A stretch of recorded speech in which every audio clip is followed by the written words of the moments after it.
nome é Bruno Lima Soares, sou consultor de desenvolvimento de mercado das sementes Biomatrix. Nós devemos abrir mão de algumas ferramentas para melhorar a fertilidade do nosso solo. Então, em primeiro momento, nós devemos pensar em construção da fertilidade do solo. Então, como nós vamos construir a fertilidade do solo? Como nós vamos melhorar o ambiente para o crescimento da cultura do milho, para o maior desenvolvimento radicular da cultura do milho? Primeira coisa que a gente faz, é a análise do solo.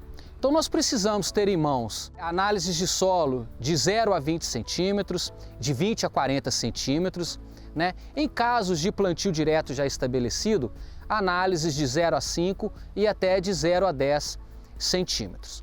Por quê? Diante da análise de solo, nós vamos então fazer o planejamento da construção da fertilidade. Esse planejamento então, ele começa primeiro com a aplicação de calcário. Então, quanto de calcário nós vamos aplicar a esse solo, seja nas camadas superficiais para o plantio direto, ou seja, nas camadas de 0 a 20 centímetros com a incorporação do arado, e depois com o nivelamento do solo com a grade. Vamos melhorar o sistema radicular. Primeiro, vamos fazer então a aplicação de calcário. Vamos corrigir o pH do solo e vamos adicionar cálcio e magnésio ao sistema. Bem, a segunda ferramenta é: esse solo necessita ou não de gesso? Sabemos que o gesso agrícola é um condicionador de solo, Então, como condicionador de solo, ele vai atuar levando cálcio e magnésio às camadas mais profundas do solo, levando enxofre e neutralizando o alumínio tóxico. Em primeiro momento, então, nós abrimos mãos de duas ferramentas onde nós vamos melhorar o ambiente para o desenvolvimento radicular.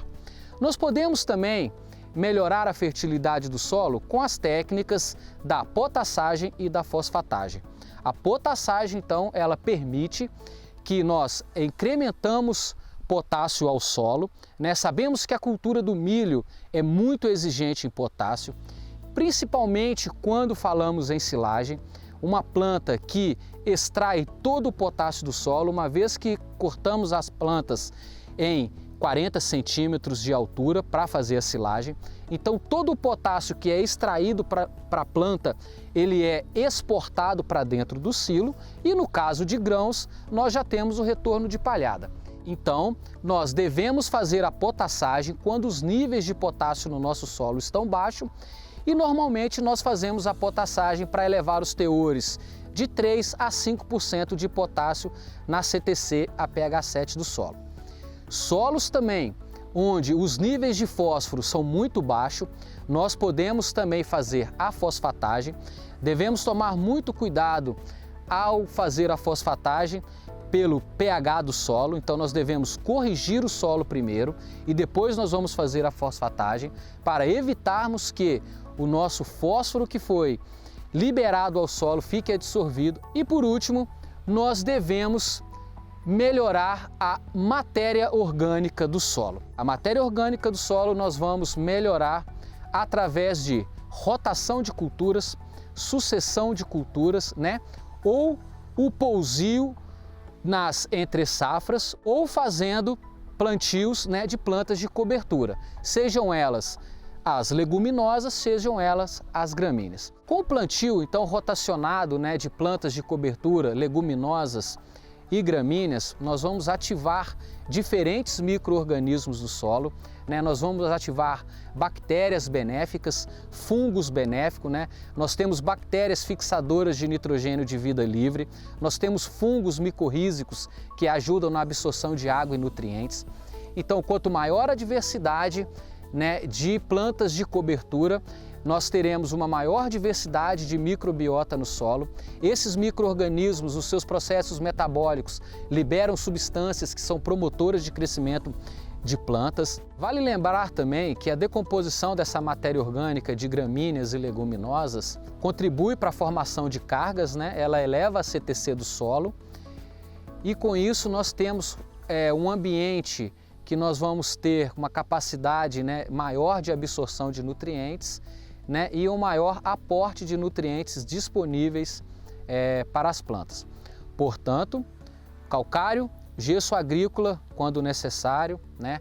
A fosfatagem e a potassagem quando necessário, e a adição de matéria orgânica no solo são ferramentas que condicionam o melhor ambiente para o desenvolvimento radicular, fazendo com que a planta se torne mais bem nutrida e fazendo com que a planta suporte períodos de veranicos mais prolongados.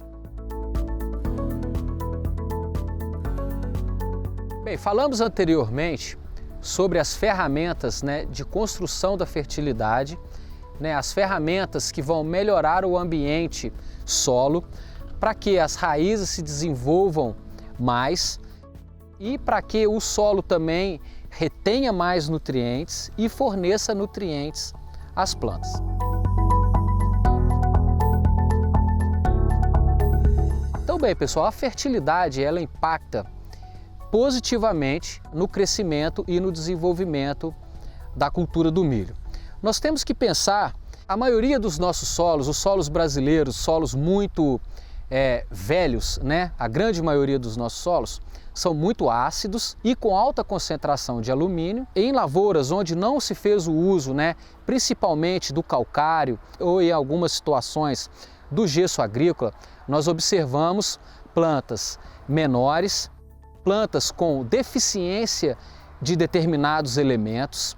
Por quê? Porque esse solo, além de não ter os nutrientes necessários em quantidades ideais para o desenvolvimento radicular, o alumínio tóxico, ele faz com que a raiz não se desenvolva perfeitamente, faz com que a raiz não se aprofunde no perfil do solo, As raízes se tornam mais grossas e com menos pelos radiculares, então diminuindo a absorção de água e nutrientes. Então a fertilidade do solo, a construção da fertilidade do solo, ela impacta positivamente na produtividade, no crescimento e na produção do milho.